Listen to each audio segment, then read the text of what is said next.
Lorsqu'ils envahissent l'Allemagne au printemps 1945, les Britanniques, les Français et les Russes découvrent toute l'étendue des crimes nazis. Les rescapés des camps de concentration leur racontent l'enfer qu'ils ont vécu.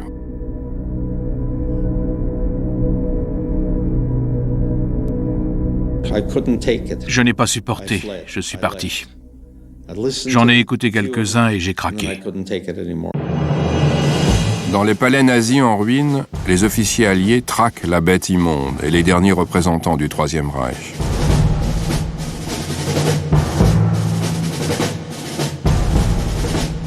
Mais quel sort réserve-t-il au peuple allemand? L'image de l'Allemagne était celle de l'Allemagne nazie. Un régime meurtrier que la grande majorité de la population avait soutenu. Les Allemands eux-mêmes, tel est le plus grand problème des vainqueurs. Que pouvions-nous faire? C'était la masse populaire, les citoyens allemands. Si les principaux collaborateurs d'Hitler sont rapidement jugés, la chasse aux criminels de guerre et aux nazis en fuite ne fait que commencer. Mais l'heure est à la reconstruction. On voulait créer quelque chose de nouveau et de différent. Les Alliés misent sur les enfants et les jeunes pour bâtir une nouvelle pensée, une nouvelle culture, un nouveau système politique. Seule la rééducation et la démocratie peuvent permettre à l'Allemagne vaincue de rejoindre la communauté des nations. Fallait-il les supprimer définitivement?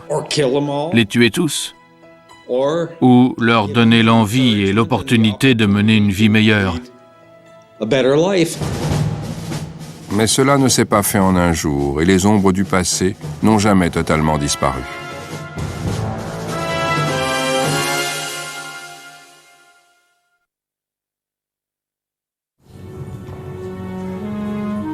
Avant l'arrivée d'Hitler au pouvoir, il y avait 1 demi-million de Juifs en Allemagne. En 1945, ils ne sont que quelques milliers à sortir des camps de concentration. Dans des synagogues de fortune, les rescapés et leurs libérateurs entonnent ensemble les prières traditionnelles.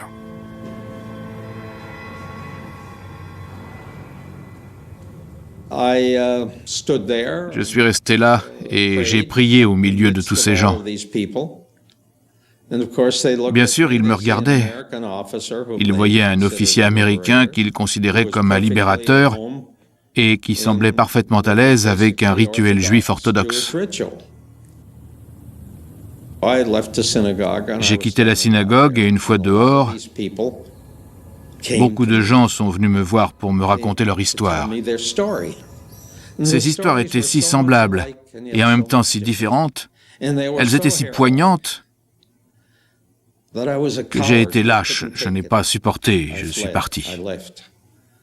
J'en ai écouté quelques-uns et j'ai craqué, je me suis enfui.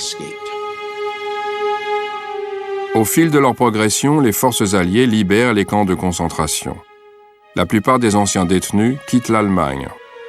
Ceux qui choisissent de rester ne peuvent échapper au passé ni à la Shoah. Rolf Abrahamsson est l'un d'entre eux. À sa libération, il regagne Marl, sa ville natale, dans le bassin de la Ruhr. Il a perdu toute sa famille. Sa mère est morte dans le camp, sous ses yeux. Son père a été assassiné par les nazis dans un autre camp, tout comme son frère.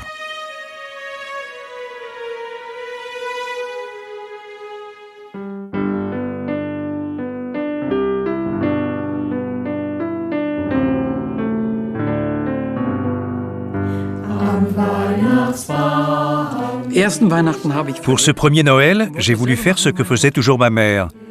J'ai joué des chants de Noël chrétiens au piano.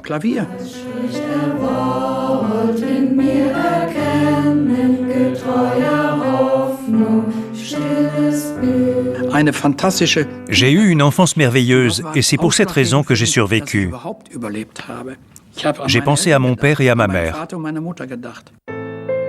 Après la guerre, Rolf Abrahamsson reprend le magasin de tissus de ses parents. Les anciens employés l'aident à remettre les affaires en route. Il veut profiter de ce premier Noël pour les remercier.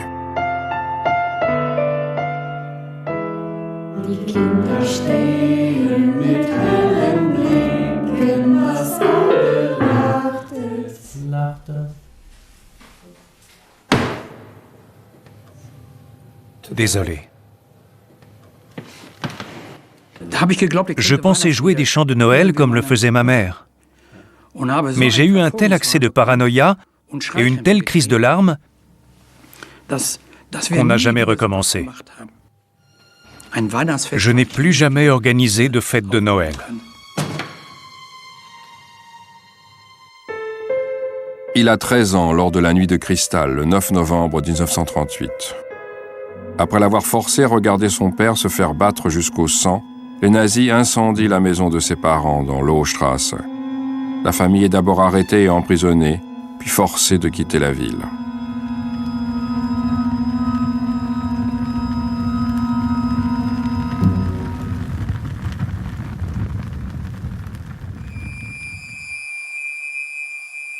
Lorsqu'il revient à Marl après la guerre, il croise un des tortionnaires. Un jour, j'avais été à Marl et je revenais à Recklinghausen en voiture. Je suis tombé sur un homme qui essayait d'aller à Herne en autostop. Je me suis dit, c'est une route de campagne déserte.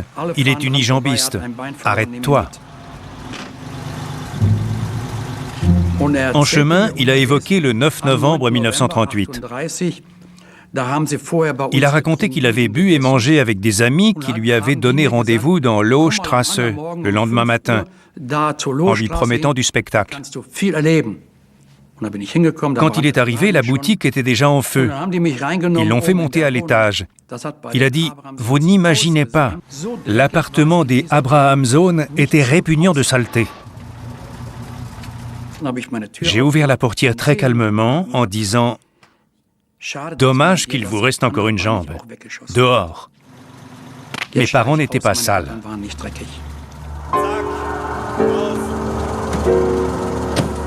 Et je l'ai laissé sur le bord de la route.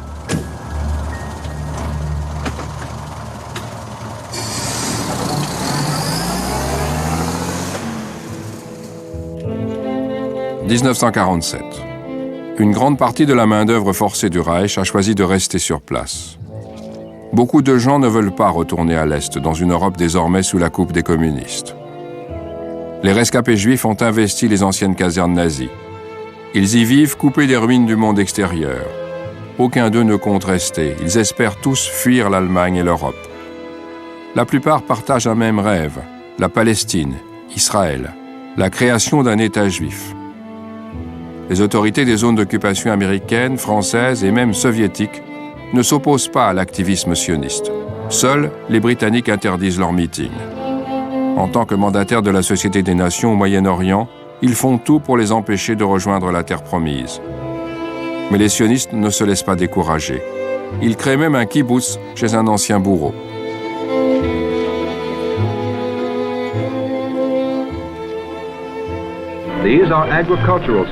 Ces étudiants agricoles sont sur l'exploitation de Julius Streicher, un antisémite notoire qu'on a pendu. Ils sèment les graines d'une saison lointaine qu'ils appellent de leur vœu, peut-être en Palestine. D'autres rêvent de partir en Amérique. Les associations humanitaires telles que l'American Jewish Joint prennent en charge les rescapés des camps. Elles dispensent des cours et tentent de leur redonner espoir. Les États-Unis se disent prêts à accueillir 35 000 juifs, une promesse qui restera lettre morte.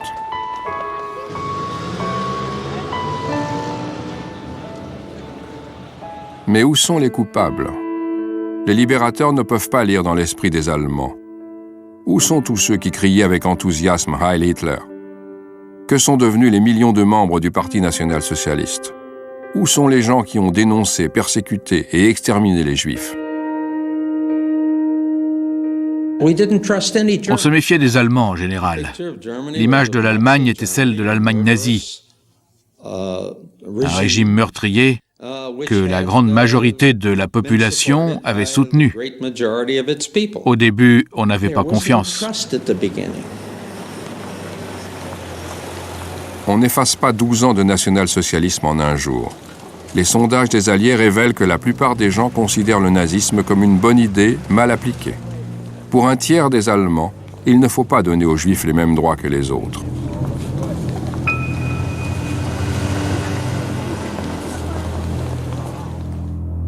Les vainqueurs ont divisé le pays en 4 zones. Dans chacune d'elles, on veut s'employer à punir ceux qui ont activement soutenu le Troisième Reich. On commence par jeter à bas les symboles d'un parti au pouvoir depuis plus de 20 ans.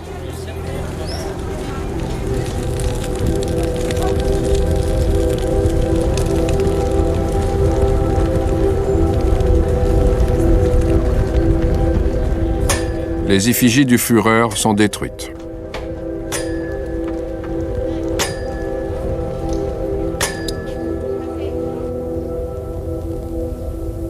Dans le palais de justice de Nuremberg, un tribunal international doit juger les dirigeants nazis. C'est l'une des dernières actions conjointes des Alliés.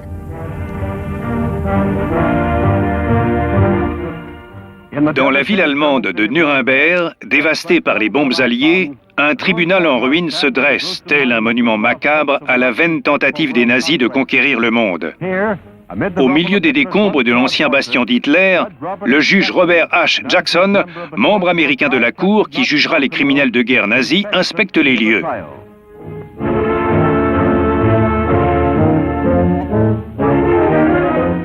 Dans le tribunal savamment pilonné par nos bombardiers, les réparations nécessaires sont effectuées par les prisonniers de guerre allemands.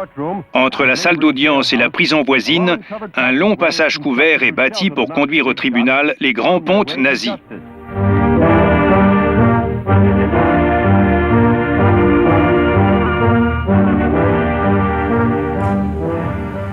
Pour la première fois de l'histoire, le tribunal de Nuremberg juge également des crimes contre l'humanité. Le génocide devient une notion de droit.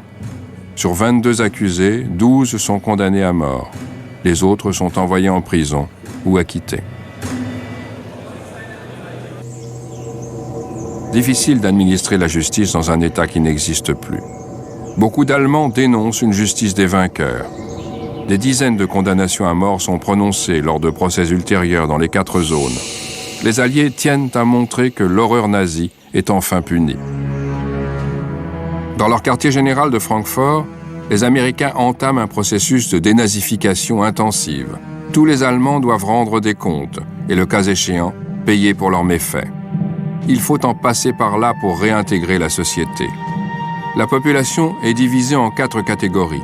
Les grands criminels, les petits délinquants, les suiveurs et les innocents. Le CIC, le service de contre-espionnage, remplissait le rôle du FBI. Il enquêtait sur les antécédents, les casiers judiciaires, la carte de membre du parti. Et au sein du parti nazi, il y avait le SD, la SS, etc. On avait accès à tous ces renseignements à Berlin. Alors que les prisonniers descendent, l'immensité de la tâche du gouvernement militaire, ici et partout en Allemagne, est soudain illustrée par l'un d'entre eux. Un surhomme arien, bouffi d'arrogance. Comme des milliers de ses compatriotes, il reste contaminé. Tout le problème est là. Il ne fait même pas semblant, il ne prétend pas être guéri. Il fanfaronne comme le caïd de pacotille qu'il croit être. Même ici, en prison et sous bonne garde, devant l'Allemand respectable qui l'interroge, cet homme-là sera toujours un nazi.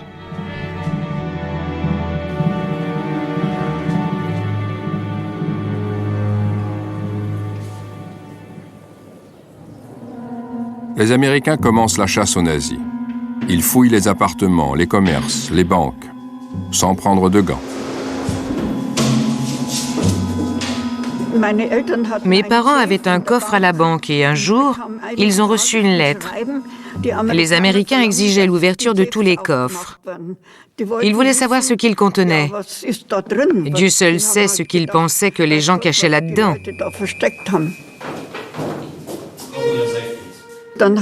Ma mère m'a donné une procuration pour ouvrir le coffre.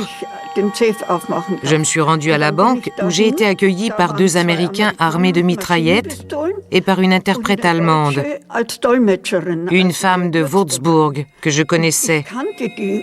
Je me suis dit, tout va bien, ils ne vont rien te prendre. On a ouvert le coffre et j'ai étalé tout ce qu'il contenait sur la table.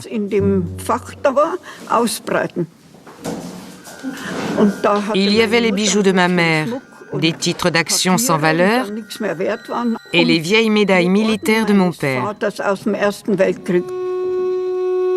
Marlies Plaster est issue d'une famille conservatrice. Son père était officier pendant la Première Guerre mondiale et elle a elle-même été chef de groupe au sein de la BDM, équivalent féminin des jeunesses hitlériennes. Son attitude à l'égard des forces d'occupation est hostile. On n'était pas pour le national-socialisme, mais pour le nationalisme allemand. Il y a une différence. Son père a perdu son travail après avoir refusé de jurer fidélité à Hitler. Mais la famille supporte mal la défaite de l'Allemagne. Mon père avait reçu la plus haute distinction militaire de Bavière pendant la Première Guerre mondiale. Il m'avait dit « Rapporte-moi la médaille. Si tu reviens sans elle, Dieu seul sait ce que je te ferai. » Je pensais que les Américains allaient sauter dessus. Mais non, ils ont regardé les bijoux et ils ont dit à l'interprète de prendre quelque chose pour elle. Et c'est ce qu'elle a fait. Le soldat a jeté la médaille par terre et j'ai dû m'agenouiller pour la récupérer. J'ai pu la rapporter à la maison.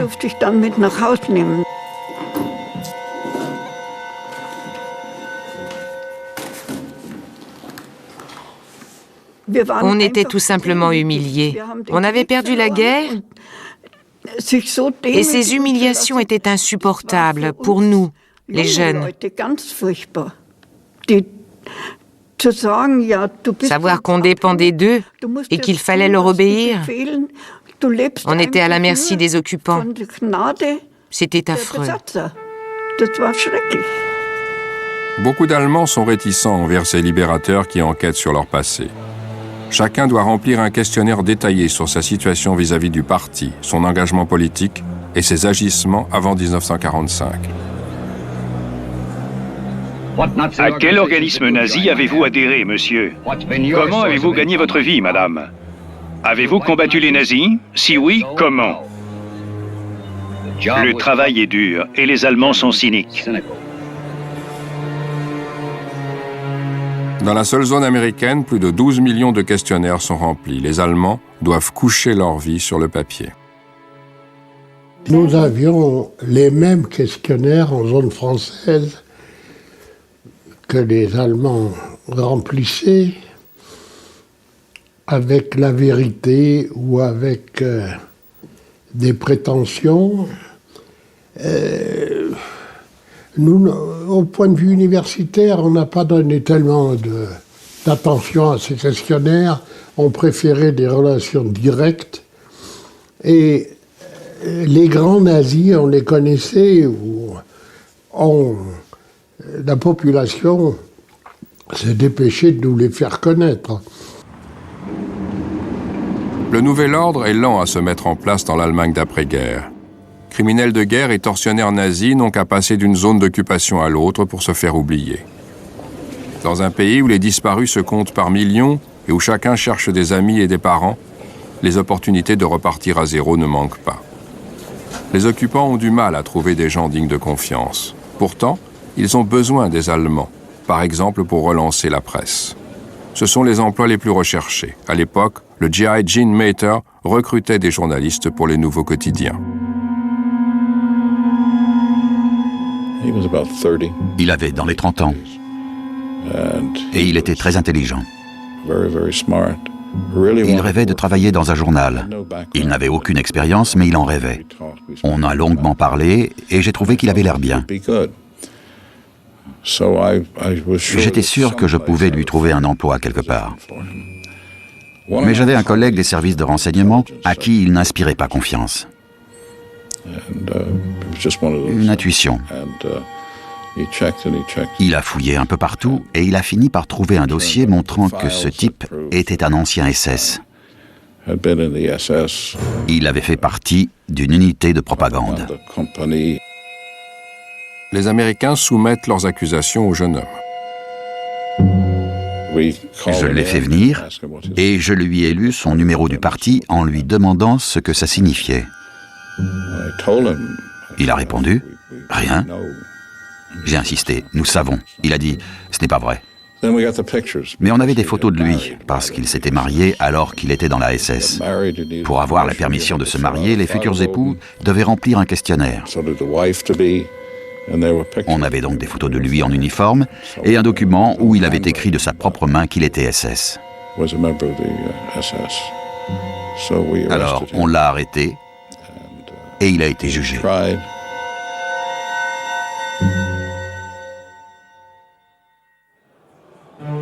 Pour les Alliés, la dénazification des zones occidentales tourne rapidement au casse-tête.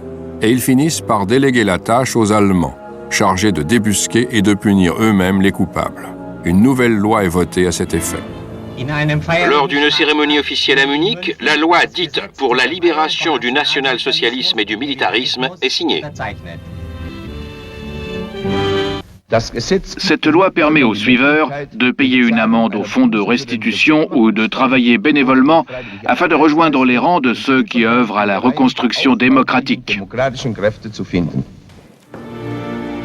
C'est dans la zone soviétique que les mesures de dénazification sont les plus dures. Particulièrement inflexibles, les Russes privent les nazis de leur emploi, puis les jugent et les envoient dans des camps d'internement. Pour leur échapper, des centaines de milliers de personnes gagnent les zones occidentales.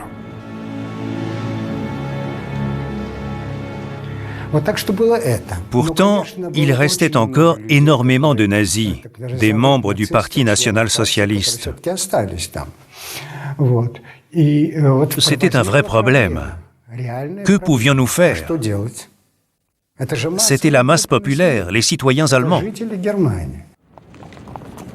Alors, les autorités militaires soviétiques finissent elles aussi par confier la dénazification aux Allemands. Mais la purge ne concerne pas uniquement le nazisme, elle s'étend à tous ceux qui refusent de se soumettre au régime de Staline.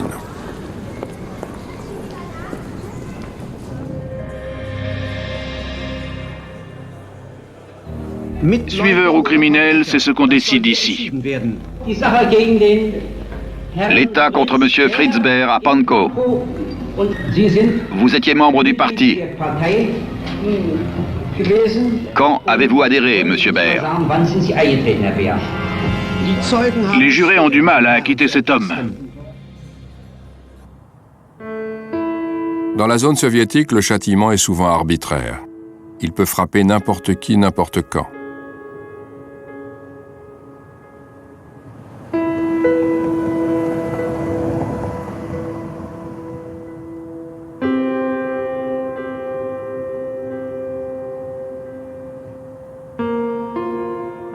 Une simple dénonciation suffit parfois pour qu'un ancien membre de la jeunesse hitlérienne atterrisse dans les camps spéciaux du NKVD. Les conditions de vie y sont très dures, beaucoup n'en reviennent pas.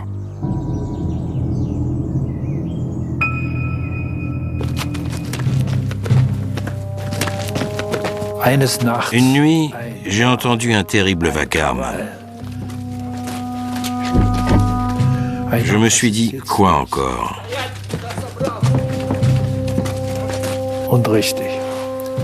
7 détenus s'étaient échappés.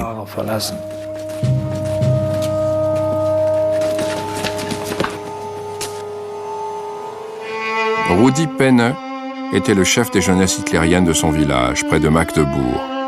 Emprisonné en 1945, il est envoyé au camp soviétique de Posen. Posen, c'était l'enfer. On vivait dans des baraquements. Pour punir une évasion collective, le commandant du camp prend des mesures de représailles. Il décide de faire abattre 2 détenus pour chaque évadé. Je ne sais pas pourquoi, mais un des officiers s'est dirigé droit sur moi.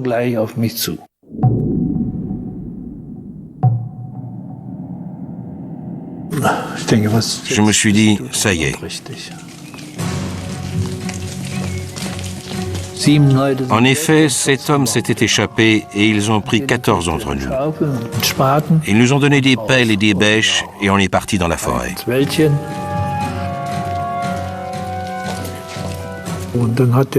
Ensuite, le sergent, c'était peut-être un officier, je ne me souviens plus, a délimité une surface.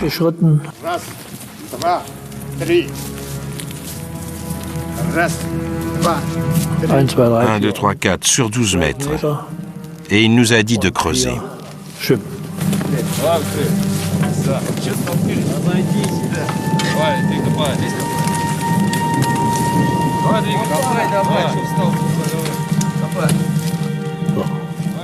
On devait creuser notre propre tombe.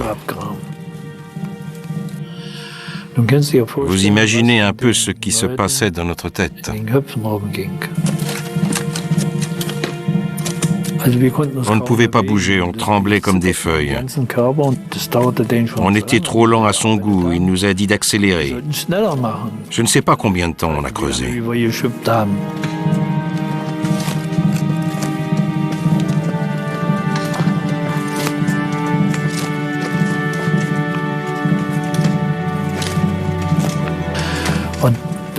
Et puis 2 d'entre nous sont tombés.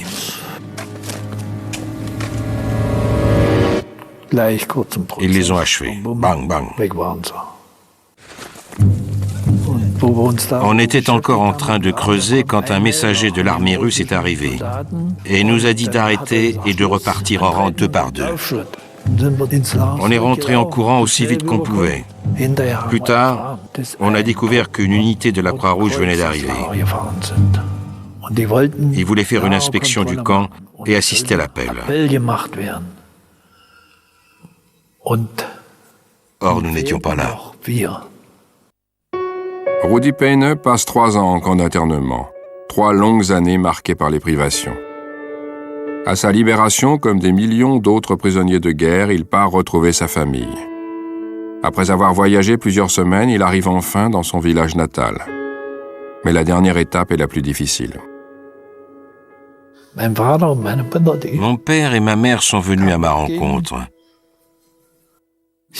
On était tellement heureux. Et puis, on est entré dans la maison et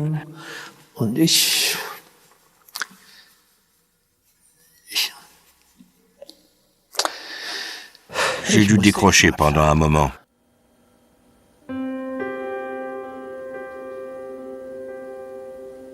Je passais des heures assis, tout seul, dans le salon.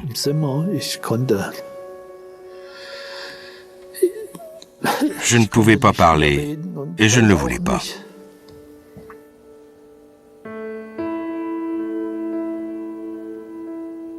Et puis j'ai fini par réaliser que la vie était redevenue normale. Je n'avais plus besoin de vivre comme un animal.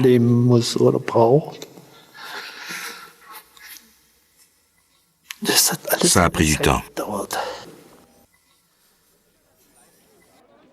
Dans les zones occidentales, les Allemands acceptent la dénazification comme ils acceptent les forces d'occupation, avec une résignation teintée d'exaspération. L'appareil judiciaire des Alliés manque de rigueur et d'objectivité. Certaines affaires s'éternisent des années, en particulier les cas compliqués. On ne punit que les gens ordinaires, les gros poissons ne craignent rien. C'est ce que pense la grande majorité de la population. L'Allemagne veut tirer un trait sur son passé, mais les vainqueurs restent méfiants. En 1947, l'émission d'actualité américaine March of Time dresse un portrait pessimiste du pays.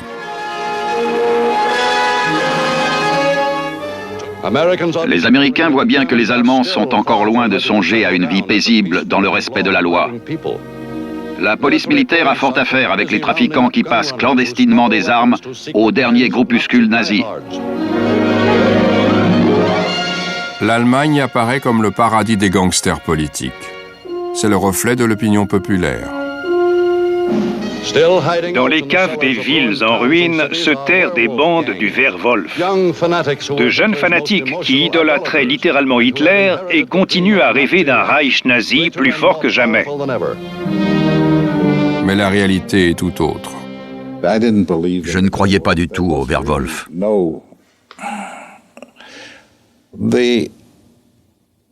Les activités contre les Américains et le reste des Alliés étaient très limitées. De temps en temps, une voiture explosait à Stuttgart, où j'étais en poste. Mais rien de plus. Il n'y avait pas de Werwolf. Il n'y en a jamais eu. Il y a bien des attaques contre les autorités d'occupation, mais les responsables sont sévèrement punis. À Stuttgart, un tribunal militaire américain a rendu son verdict contre les 11 auteurs des attentats contre les tribunaux de dénazification. Le procès a mis en évidence une génération empoisonnée, des jeunes gens imprégnés de la doctrine nationale-socialiste et qui n'avaient d'autre but dans la vie que la violence et la destruction. La Cour a condamné le principal accusé, Siegfried Cabus, 23 ans, à la mort par pendaison. Son avocat l'a décrit comme un pur produit de l'éducation nazie. 9 des inculpés ont moins de 20 ans. En fait, le chef du groupe doit sa survie à un problème technique avec la potence. Cabus et ses amis ont passé plusieurs années en prison avant d'être graciés par un tribunal allemand. Dans la zone d'occupation soviétique, le simple fait de sortir armé est puni de mort. C'était un groupe de jeunes gens qui refusaient ostensiblement d'apprendre le russe. Et ce n'est pas tout. Il semble bien que personne n'était au courant dans leur entourage, mais ils récupéraient aussi toutes les armes qu'ils pouvaient trouver. Et il y en avait beaucoup dans les premiers mois de l'après-guerre. C'est difficile à concevoir aujourd'hui. Ancien prisonnier de guerre, Mikhail Tchernenko sert d'interprète aux forces soviétiques qui luttent contre ces poches de résistance.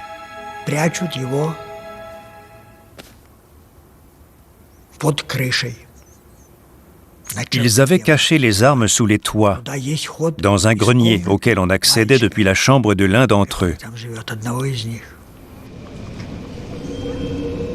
Les soldats fouillent la maison où ils soupçonnent que des armes sont cachées. Le garçon est le fils d'un médecin réputé qui ne se doute de rien et proteste de son innocence. Mais il déchante vite. Ils sont montés au grenier et ont trouvé ce qu'ils cherchaient. Dissimulés sous des capotes militaires, il y avait des fusils, des lance-roquettes anti-chars, des grenades. Ils ont tout descendu par la trappe. Le docteur a fait un malaise. Il a fallu le ranimer. Il tombait des nues. La mère aussi a failli mourir de peur. Malheureusement, l'occupation dépend du gouvernement militaire. Et quand on enfreint la loi militaire en stockant des armes, on s'expose à mourir. C'est comme ça. La zone américaine a ses propres camps où les membres de la terrible SS, les fonctionnaires du parti et les principales figures du Troisième Reich ont été internés à la fin de la guerre. À l'époque, les Américains étaient décidés à poursuivre les nazis sans relâche. Mais 2 ans plus tard, leur ardeur est retombée.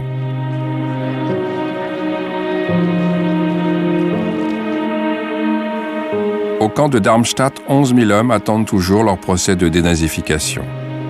Les Américains ont confié la gestion du camp aux Allemands. Les détenus peuvent facilement s'éclipser de temps à autre avec la complicité d'une partie de la population.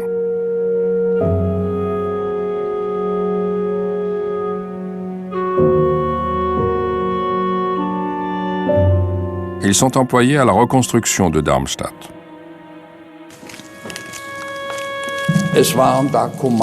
Il y avait des commandos qui partaient chaque matin en camion pour aller poser les rails du tram. Je suis allé voir le responsable des camions. Il était prisonnier, lui aussi. C'était un détenu. Je lui ai dit que je voulais sortir pour voir Darmstadt. Il a répondu « rien de plus facile ».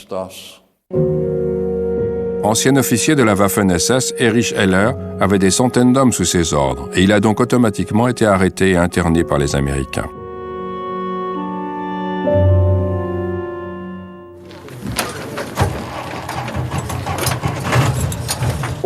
Le camion a quitté le camp.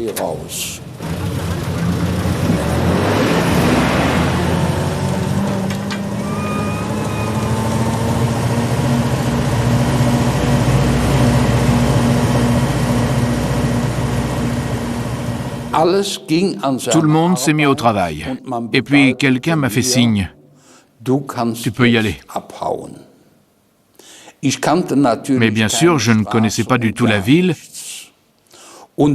et je portais encore mon uniforme. J'ai dit que je ne pouvais pas me promener avec cet uniforme.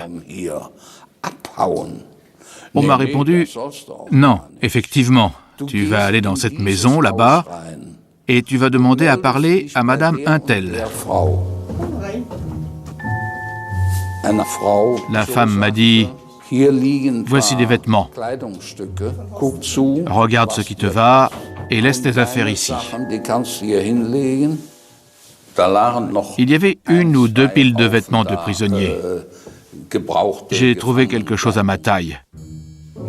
J'ai mis un pantalon, une chemise, et ainsi de suite.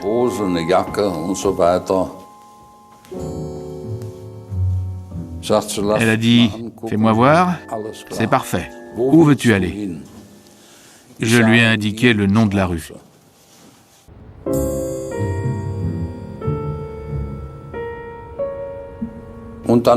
Après, j'ai marché dans les rues. Darmstadt était encore en ruine. J'ai pris plaisir à déambuler dans la ville, car je savais que je ne risquais rien, je le sentais. Je n'ai pas vu de policiers, juste quelques Américains. Ceux-là ont commencé à les connaître. Personne n'a rien vu, rien. Le lendemain, Erich Heller regagne la maison de la femme inconnue qui lui rend son uniforme. Il revient au camp au milieu d'un commando de détenus et part tranquillement se coucher dans sa tente. Personne n'a rien remarqué. J'ai fait 3 ou 4 sorties comme ça. Parfois, les officiers américains me disaient « Alors, monsieur Heller, vous n'étiez pas là ces derniers jours ?» Et je leur répondais « Non, j'avais autre chose à faire. » Bientôt, il est libéré. Lors de son procès, il est aidé par un rapport élogieux de l'administration du camp. Bien qu'initialement rangé dans la catégorie des activistes nazis, il écope d'une peine modérée. Il est condamné à payer une amende de 500 marks et à se cantonner à des tâches subalternes pendant 2 ans, après quoi il peut postuler à de meilleurs emplois.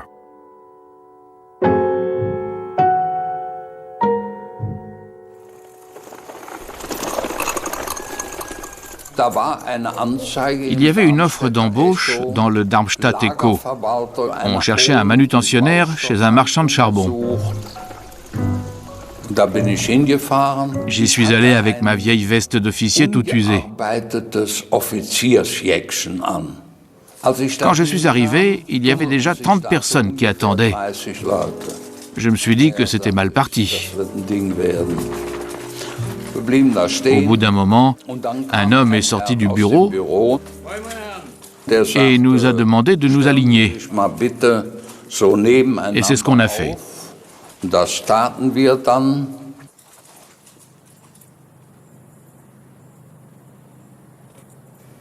Il nous a longuement observés et j'ai vu qu'il regardait vers moi. Il m'a fait signe en disant « Venez avec moi, s'il vous plaît ».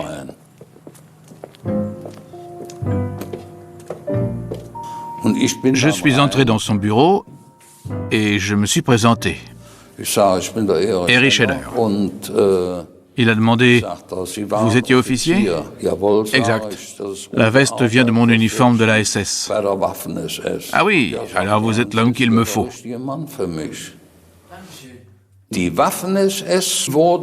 La Waffen-SS était considérée comme un corps d'hommes fiables.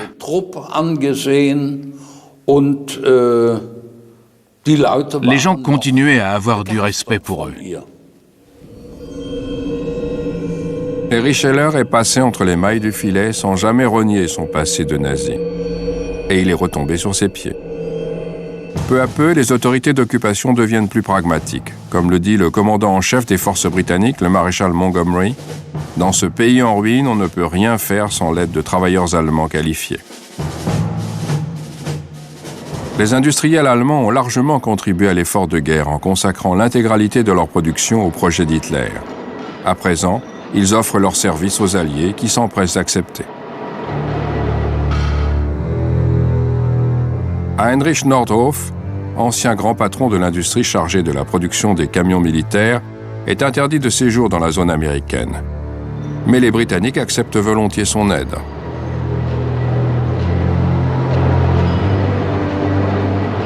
Nordhoff remet sur pied l'usine Volkswagen détruite. Il gère ce gigantesque chantier avec la même efficacité que la production de guerre. Partout, on réclame des spécialistes, ingénieurs, avocats, médecins. Il y avait un ophtalmologue qu'on avait interné parce qu'il était un grand dans les SS. Enfin, on n'a jamais su si c'était pas fictif parce que les SS donnaient des grades à des gens importants sans qu'ils soient de véritables SS. Mais nous l'avions interné dans un camp qui existait à quelques kilomètres de Fribourg, mais qui était destiné à enfermer les grands nazis de toute la zone française. Et comme c'était un grand spécialiste, qu'il a été l'un des premiers à faire des greffes sur les yeux, il a fallu au bout de 3 jours le ressortir parce qu'il fallait qu'il opère même des personnalités françaises de l'occupation. Nos ennemis sont parfois plus familiers que nos amis. Le prince von Stolberg-Stolberg et sa famille sont des parents éloignés de la famille royale britannique. Sur ordre venu d'en haut, l'unité de Harry Henshaw est chargée de les tirer des griffes des soviétiques. Le prince et la princesse étaient les plus inquiets parce qu'ils savaient que les Russes étaient en route. Mais personne ne savait exactement où ils étaient, parce qu'on n'avait aucun contact avec l'Est de l'Allemagne. Dans le palais de la petite ville allemande de Stolberg, les soldats anglais s'empressent de réunir les affaires du prince, inquiets de voir les Russes débarquer. Est-ce qu'ils allaient nous arrêter et nous envoyer en Sibérie? On n'arrêtait pas d'y penser. On entendait parler de gens qui disparaissaient mystérieusement. Bref, on a entassé tous les livres et tous les trésors dans les camions. Et ensuite, on a fait venir un autre camion pour toute la famille. En sortant de la ville, ils croisent les premiers chars soviétiques. Harry Henshaw a le cœur qui bat. On les a salués et ils nous ont salués aussi. Ils ne savaient pas qui on était ni ce qu'on faisait là, car ils n'ont pas vu ce qu'il y avait dans les camions. Le sauvetage organisé par la couronne britannique est un succès. Le lendemain matin, on a tous défilé sur la place du marché. Notre capitaine était devant nous. C'est lui qui donnait les ordres. Tout d'un coup, le prince et la princesse sont sortis de l'hôtel où on les avait installés. Ils sont arrivés sur la place du marché, ils sont venus voir le capitaine et ils l'ont pris dans leurs bras. La princesse pleurait. Et nous aussi. Staline a dit, les Hitler ne font que passer, le peuple allemand reste. Dans la zone soviétique aussi, les qualifications médicales comptent parfois davantage qu'un passé nazi, surtout quand un officier de l'armée rouge est grièvement blessé.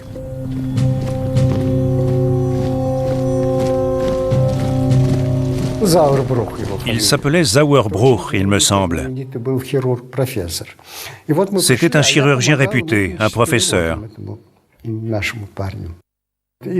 J'ai accompagné notre homme pour lui servir d'interprète. Sauerbruch a remarqué que le soldat avait peur.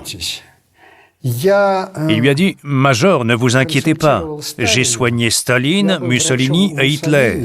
Je devrais m'en sortir avec vous aussi. » Ferdinand Sauerbruch, médecin-chef de l'hôpital de la Charité de Berlin, est le plus grand chirurgien allemand et une réclame vivante pour la zone soviétique. Les occupants utilisent l'art et la culture pour transmettre leurs valeurs aux Allemands. Des danses folkloriques chorégraphiées par Pavel Virsky.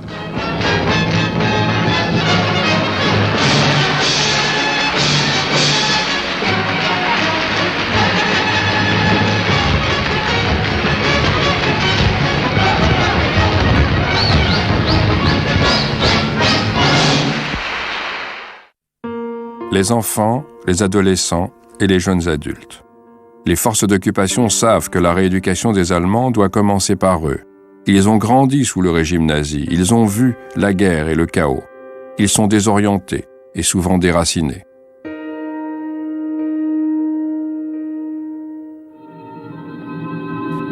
Le plus grand problème, c'est l'éducation. Jamais on ne pourra sortir les idées nazies de la tête de certains adultes, en particulier ceux qui vivent loin des zones dévastées. Mais les enfants, pour eux, ces paysages désolés sont un merveilleux terrain de jeu. Les armes abandonnées semblent avoir été spécialement conçues pour leur divertissement. Il y a des Allemands qui savent que ça ne peut pas durer, qu'il faut former des professeurs pour enseigner aux enfants qu'il y a autre chose dans la vie que le nazisme et la guerre.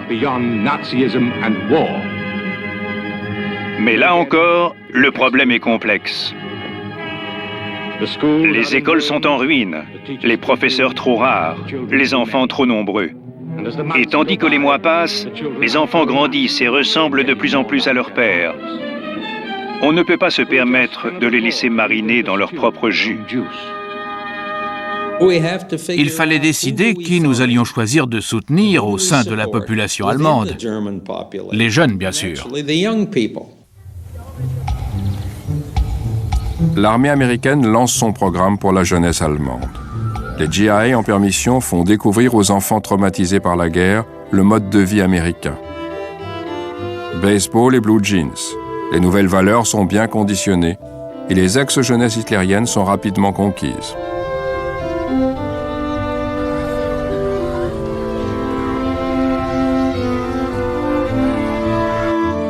Quant aux jeunes filles, elles découvrent la vie rêvée de la femme au foyer américaine.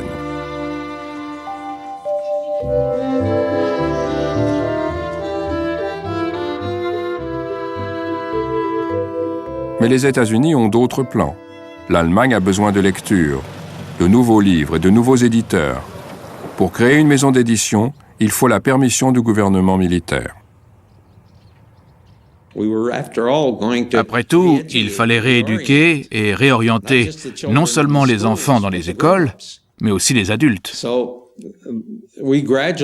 On a progressivement délégué la tâche à des Allemands de confiance. Et on leur a donné une base financière. Il ne devait y avoir aucune compétition des anciens éditeurs nazis. Ils avaient le monopole. De plus, le papier manquait et on contrôlait la production. Au départ, ce sont les vainqueurs qui publient les journaux, mais très vite, ils cherchent des Allemands pour créer leur propre presse libre. Je venais sur place. J'ai d'abord rencontré le gouvernement militaire et je leur ai expliqué pourquoi j'étais là. Ensuite, j'ai rencontré les Allemands, des hommes politiques, des banquiers, des hommes d'affaires, des ecclésiastiques. Et je leur ai parlé de mon projet. C'est eux qui m'ont donné des noms. Mais on passait aussi des annonces à la radio pour prévenir les gens de ma venue.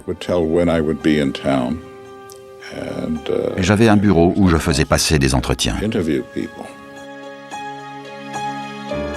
Ce n'est pas une presse d'État, mais une presse privée qui se développe dans la zone américaine.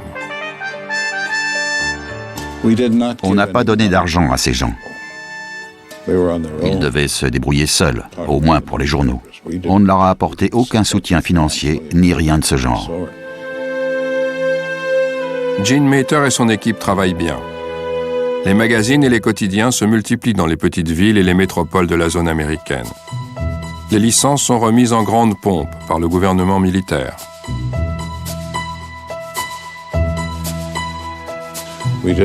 On ne voulait pas que ce soit la continuation de ce qui existait auparavant. On voulait créer quelque chose de nouveau et de différent. Les forces d'occupation des zones occidentales donnent aux Allemands la clé de la démocratie, la liberté de la presse. Notre volonté de créer une presse libre en Allemagne et notre insistance à ce que sa liberté soit totale ont été récompensées de bien des manières. Livres, journaux, films, radio marquent la naissance d'un nouvel esprit et d'une nouvelle musique. La station de radio de Munich a elle aussi été détruite en partie. Mais pendant les travaux de reconstruction, les salles intactes sont utilisées pour préparer et diffuser des programmes riches et variés. Voici un cadeau musical que nous font deux invités. It's every Sunday morning, dear, when I am by your side. We'll hop into the wagon and off we will ride. Wait for the wagon, wait for the wagon, wait for the wagon and we'll all take a ride. Sous l'influence des Alliés, une autre Allemagne voit le jour. De nouvelles idées, de nouveaux projets et de nouveaux espoirs animent la population. Les prisonniers de guerre libérés rentrent dans un pays qu'ils ne reconnaissent plus. C'est un nouveau départ.